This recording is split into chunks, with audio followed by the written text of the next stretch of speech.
మహబూబ్ నగర్ జిల్లాలో అకాల వర్షం అపార నష్టం మిగిల్చింది. భూత్పూర్లో కురిసిన భారీ వర్షానికి కొనుగోలు కేంద్రంలోని ధాన్యం తడిసిపోయింది. తూకం వేసిన ధాన్యం వరదలో కొట్టుకుపోయింది. అధికారులు సకాలంలో గన్ని బ్యాగులు, లారీలు పంపకపోవడం వల్లే నష్టపోయామని రైతులు ఆవేదన చెందుతున్నారు. మరోవైపు తరుగు పేరుతో ఏఈఓ కొర్రీలు పెడుతున్నాడని రైతులు ఆరోపిస్తున్నారు. ప్రభుత్వం తమను ఆదుకోవాలని డిమాండ్ చేశారు. ఆడికి ఎత్తంగా కూడా ఆగలేవు. ట్రాక్టర్ కూడా అడ్డం పెట్టినాం. ట్రాక్టర్ మీదకెళ్ళి వెళ్ళి ట్రాక్టర్ మీదకెళ్ళి ఇప్పుడు ఈ కొన నుండి ఆ కొన వరకు పోయినాయి. ఆ కొన ఉన్నాయి చూపిస్తాం. ఎత్తమంటే ఎత్తలేరు. కోసి కూడా 25 రోజులు అవుతుంది. ఇంటికి తెచ్చి 15 రోజులు అవుతుంది. తురుబట్టాలు అంటూ ఆరలేవు అంటూ ఆరిన కూడా ఎత్తలేరు. ఆరిన కుప్ప ఆడుంది.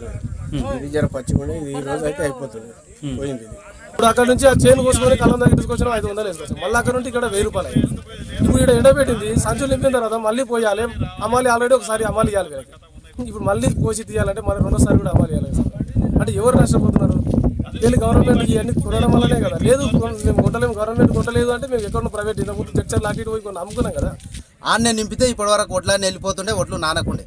ఒడ్లు సెంటర్కు తీసుకురావాలి అని చెప్పి ఈడికి వచ్చినా కూడా ఇక్కడ ప్లేస్ లేదు సెంటర్. ఎందుకంటే అందరూ ఒక దగ్గరకు వస్తే చాలతలేదు.